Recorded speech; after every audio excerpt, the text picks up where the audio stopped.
बिस्मिल्लाहिर्रहमानिर्रहीम। बेटा, आज हम फील्ड्स ऑफ फोर्स का टॉपिक पढ़ेंगे। फील्ड्स ऑफ फोर्स क्या होती है, किस चीज़ को फील्ड्स ऑफ फोर्स का नाम दिया जाता है। जो है आप लोगों ने इससे पहले जो है वो न्यूटन्स लॉ पढ़ा हुआ है जो कि ग्रेविटेशनल फोर्स के बारे में है, और कूलम्स लॉ हम लोगों ने पढ़ा है जो कि इलेक्ट्रिकल फोर्स के बारे में है।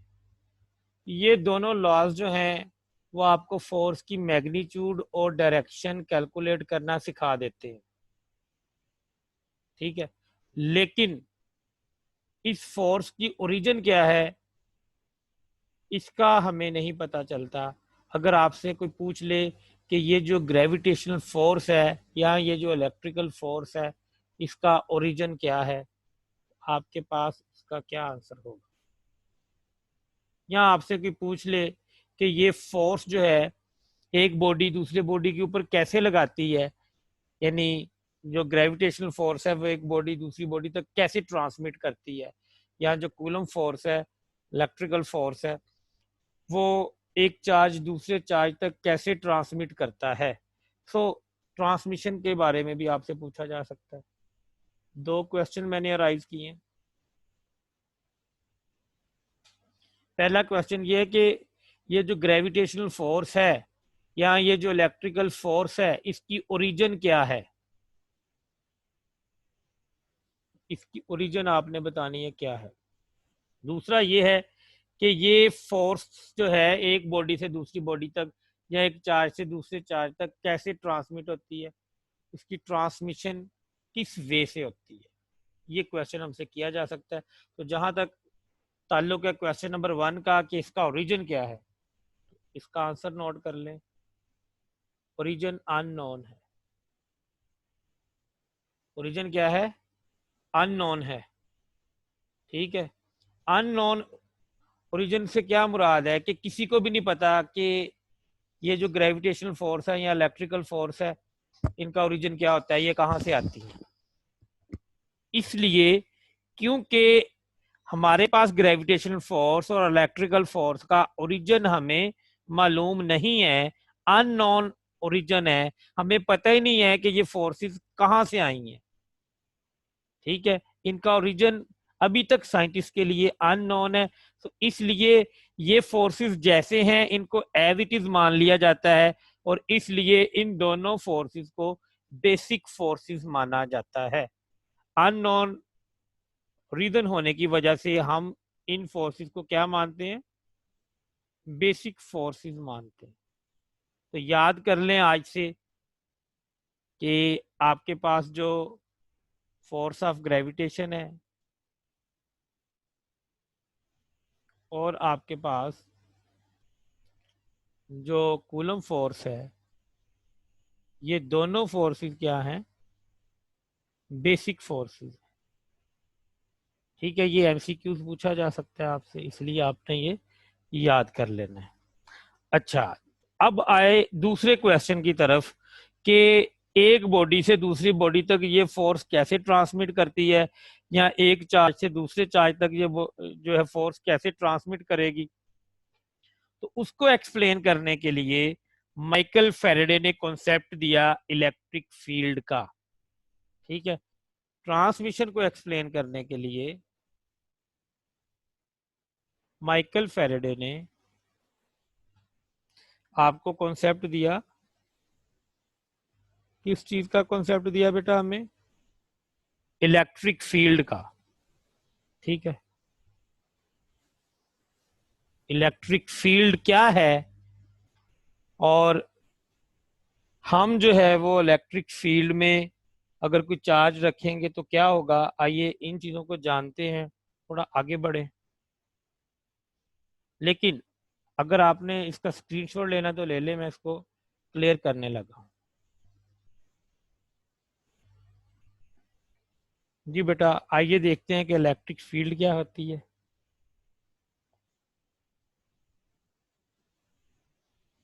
तो ये देखें आप, इलेक्ट्रिक फील्ड को डिफाइन किया गया है, an electric charge modifies the space around it.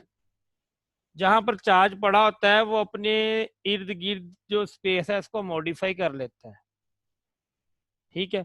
और अगर आप उस स्पेस में किसी और चार्ज को लेके आएंगे तो पहले वाला चार्ज जो है वो उसके ऊपर फोर्स लगाता है, इसलिए वो सारा रीजन जिसमें उसने वो सारी स्पेस, वो सारा रीजन जिसको उसने मॉडिफाई किया हुआ है उसको हम उसकी इलेक्ट्रिक फील्ड कहेंगे।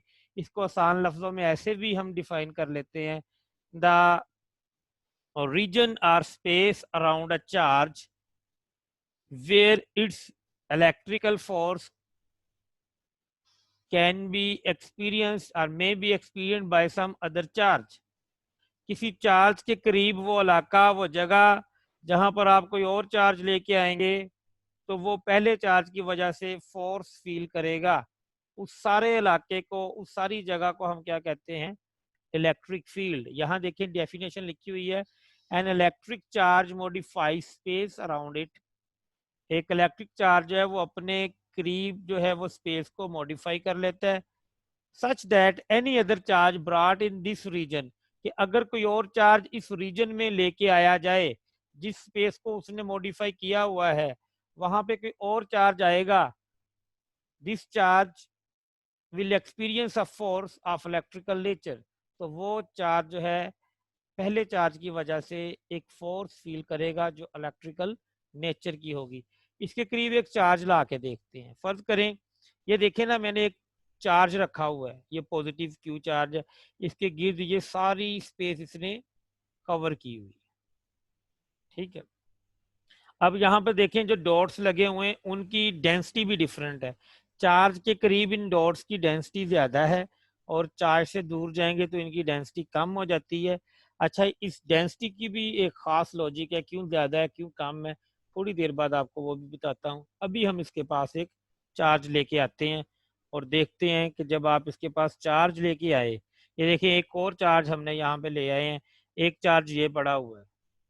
तो अब ये जो बाद में चार्ज आया है इस पहले चार्ज की वजह से फोर्स फील करेगा, ठीक है। इसके ऊपर एक फोर्स लगेगी, क्योंकि आपने पढ़ा हुआ है कूलम्स लॉ में कि अगर दो चार्जेस हों तो उनके दरमियान अगर फासला आर हो, उनके ऊपर एक फोर्स जो है वो लग रही होती है। दोनों चार्जेस एक दूसरे के ऊपर फोर्स लगा रहे होते हैं और फोर्स की वैल्यू क्या होती है? के Q1 Q2 over R square. यहाँ पे आप देखें ये जो आपके पास पॉजिटिव चार्ज है पहले वाला, ये बाद में आने वाले चार्ज के ऊपर फोर्स लगाएगा, और वो फोर्स कौन सी होगी? अट्रैक्शन की या रिपल्शन की?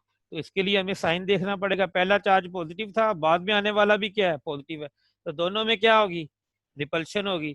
तो पहला चार्ज जो है वो दूसरे चार्ज को अवे यानी अपने से दूर जाने का कहेगा।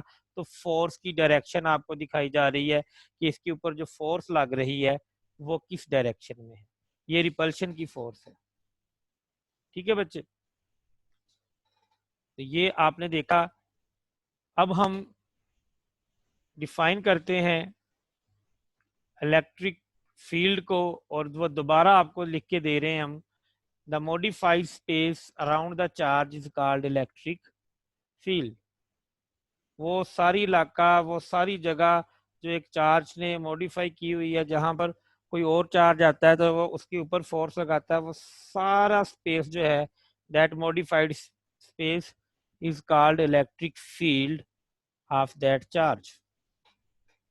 जी बेटा, अब हम थोड़ा आगे जाएंगे, लेकिन इससे पहले हमने जो बातें की हैं वो मैं आपसे रिवाइज कर लेता हूं। बेटा, न्यूटन लॉज और कूलम्स लॉ से हम इस काबिल हो गए कि हम फोर्स की डायरेक्शन और मैग्नीट्यूड निकाल सके, लेकिन अभी हम इस काबिल नहीं हो सके कि हम बता सकें कि फोर्सेस का ओरिजिन क्या है और ये फोर्सेस ट्रांसमिट कैसे होती हैं। ओरिजिन के बारे में तो अभी तक साइंटिस्ट जो है उनको कुछ खुद को नहीं पता कि इन फोर्सेस का ओरिजिन क्या है। दैट इज वाई वो कूलम फोर्स को और ग्रेविटेशनल फोर्स को बेसिक फोर्स मानते हैं, ठीक है बच्चे। अब रहेगी बात ट्रांसमिशन की। तो ट्रांसमिशन कैसे होती है? एक बॉडी दूसरी बॉडी के ऊपर कैसे फोर्स लगाती है, या एक चार्ज दूसरे चार्ज के ऊपर कैसे फोर्स लगाता है? उसके लिए माइकल फैराडे ने कॉन्सेप्ट दिया इलेक्ट्रिक फील्ड का।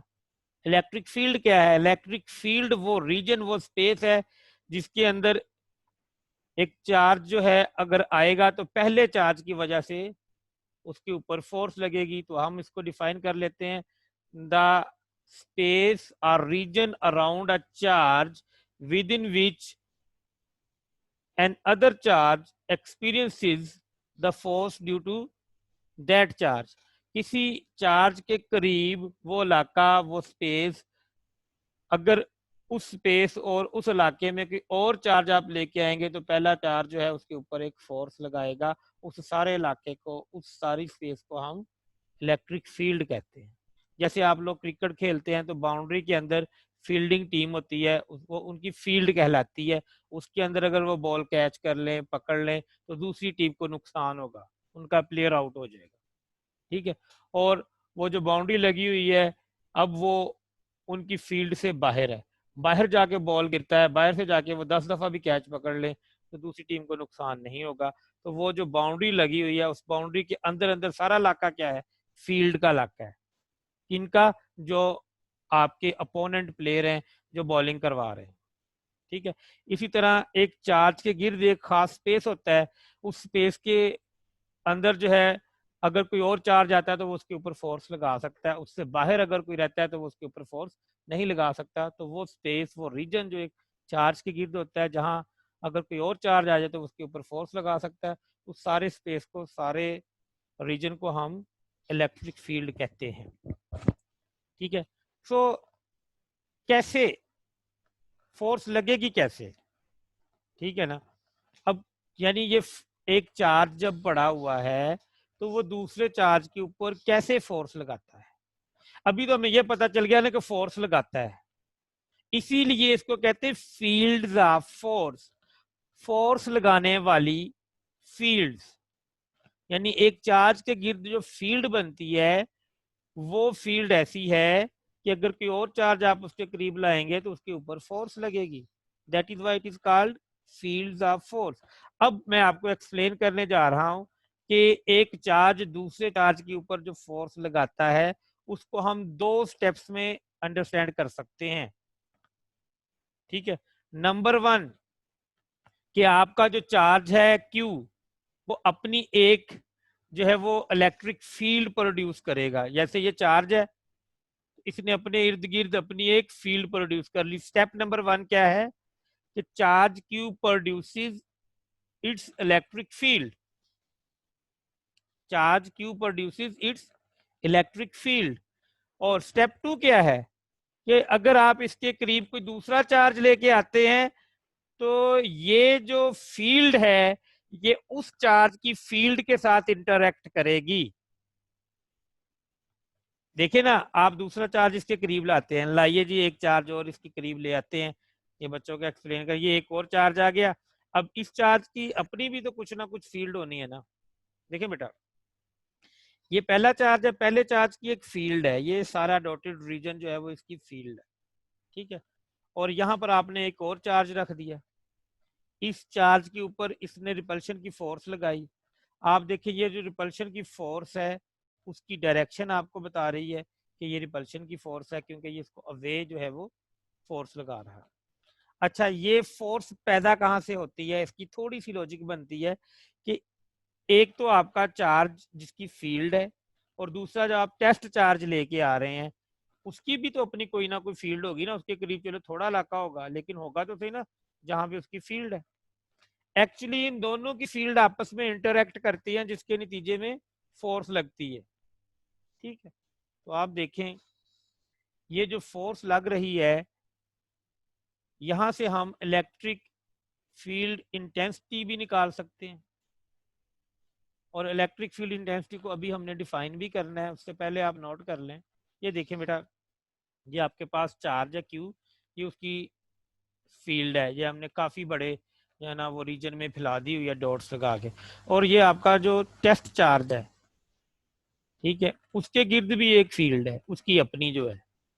एक्चुअली ये फील्ड और ये फील्ड आपस में इंटरैक्ट करती हैं जिसके नतीजे में फोर्स लगती है।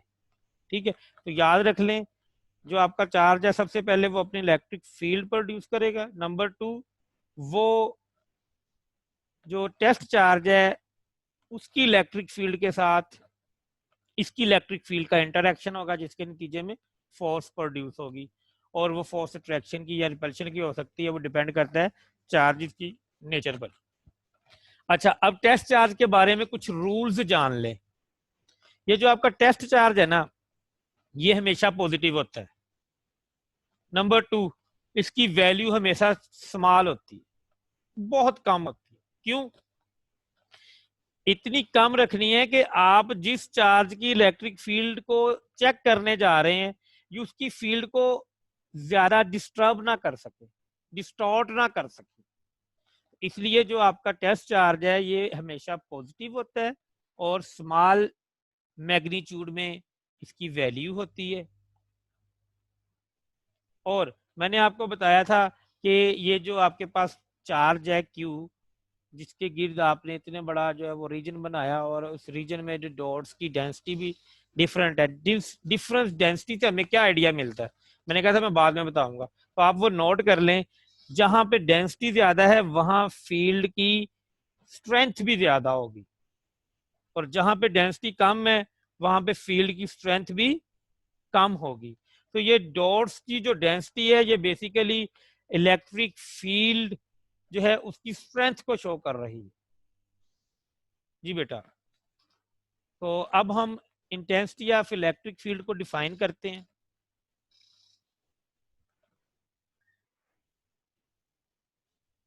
जी ये देखें, the force experience by this test charge at a point is the measure of intensity of field at that point in the direction of force।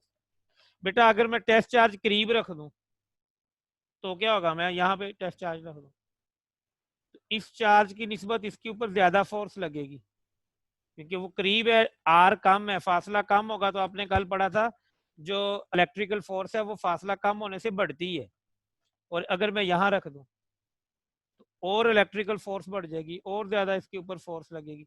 अगर मैं यहाँ रख दूं तो फोर्स लगेगी लेकिन वो कम होगी। सो डिफरेंट पॉइंट्स के ऊपर जो फोर्स की वैल्यू है वो डिफरेंट आएगी, और एक खास पॉइंट के ऊपर जो फोर्स पर यूनिट चार्ज है उसको हम इलेक्ट्रिक फील्ड इंटेंसिटी बोलते हैं या इंटेंसिटी ऑफ इलेक्ट्रिक फील्ड बोलते हैं। जी ये डेफिनेशन मैंने आपके सामने लिखी हुई है, इसको मैं मजीद एक्सप्लेन करता हूँ। जी बेटा, तो अब हम इसको यूं भी तो लिख सकते हैं ना, ये आपके पास F क्या था, F is equal to q naught E, तो यहां से आपने ई को क्या लिख दिया, F ओवर क्यू नॉट।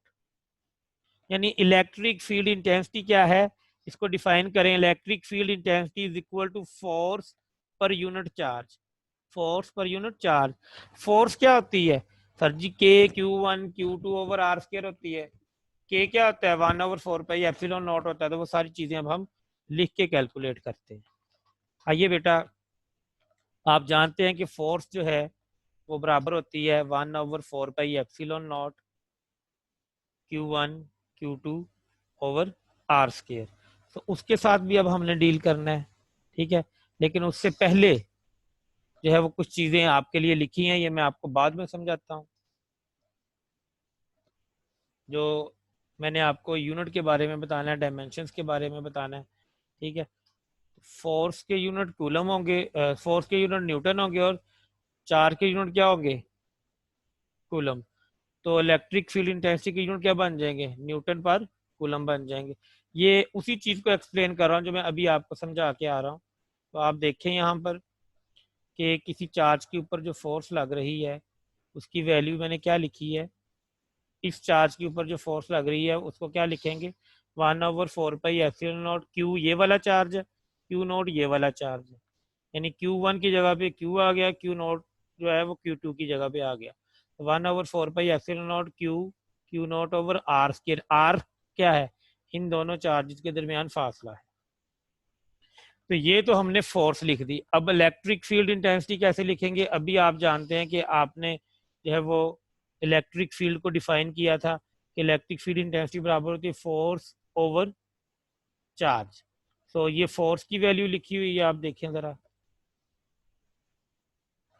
ये सारी वैल्यू जो है ये फोर्स की है, ठीक है। ये फोर्स लिखी हुई है, क्यू नोट को मैंने 1/क्यू नोट करके अलग लिख दिया, इससे फर्क तो नहीं पड़ता, क्यू नोट से कट जाएगा, बाकी जो रह गया 1/4π/Q/r² रह गया, ये क्या बन जाएगा, ये आपकी इलेक्ट्रिक फील्ड बन जाएगी। जी बेटा, तो देखें इलेक्ट्रिक फील्ड का फार्मूला आपके पास क्या आ जाता है, बस क्यू नोट के साथ आपने काट देना है, बाकी आपके पास सारी चीज जो है वो क्या बन जाएगी, इलेक्ट्रिक फील्ड इंटेंसिटी। तो ये आपके पास इलेक्ट्रिक फील्ड इंटेंसिटी आ गई, इसमें हमने इस फार्मूला से इसको ऐसे ड्राइव कर लिया है, क्यू नोट जो है वो क्यू नोट के साथ कैंसिल हो चुका है, ठीक है। तो this was about the electric field intensity. आइए अब आपसे एमसीक्यूज करते हैं और चेक करते हैं कि आपने इस टॉपिक को किस हद तक समझ लिया है और कितना रह गया। पहला एमसीक्यू है, an electric field can deflect, electric field इनमें से किसको डिफ्लेक्ट कर सकती है, X rays, neutrons, alpha particle, gamma rays. आपने आंसर्स देने हैं, इसलिए आप इनको सोच लें, पढ़ लें। दूसरा क्वेश्चन है, if the relative permittivity of medium is increases, अगर मीडियम की रिलेटिव परमिटिविटी इंक्रीज करें, then electric field intensity at a point due to a given charge, तो इलेक्ट्रिक फील्ड इंटेंसिटी के ऊपर क्या इफेक्ट होगा, वो इंक्रीज करेगी या डिक्रीज करेगी या सेम रहेगी या इनमें से कुछ भी नहीं होगा, ये आपने बताना है। थर्ड क्वेश्चन है आपके पास, ऐसा यूनिट ऑफ चार्ज, चार्ज का ऐसा यूनिट क्या है, एम्पियर, वोल्ट, वोल्ट, जूल और कूलम में से आपने पिक करना है जी। और लास्ट क्वेश्चन, बल्कि एक और क्वेश्चन आपको देते हैं, N electric field can not deflect, electric field में से इनमें से किसको डिफ्लेक्ट नहीं कर सकती, ये आपने बताना है। और फिर एक दो क्वेश्चन मैंने और बनाने हैं, आपसे डिस्कशन करनी है उनके ऊपर, ठीक है बच्चों। तो ये आंसर लगते जा रहे हैं, आपने इनको अंडरस्टैंड करना। जी बेटा देखें, N electric field can deflect, बेटा इलेक्ट्रिक फील्ड जो है वो चार्ज के ऊपर होती है ना, इलेक्ट्रिक फील्ड की अभी आपने डेफिनेशन क्या पढ़ी है, फोर्स पर यूनिट चार्ज। ये देखिए हमने जो डेफिनेशन पढ़ी है वो ये थी, इलेक्ट्रिक फील्ड की डेफिनेशन थी फोर्स पर यूनिट चार्ज। तो देखें एक्स रेज तो न्यूट्रल होती है, न्यूट्रॉन भी न्यूट्रल है, गैमा रेज भी न्यूट्रल है, इनके ऊपर तो फोर्स लगेगी नहीं, जब लगेगी नहीं तो उनको डिफ्लेक्ट कैसे करेगी।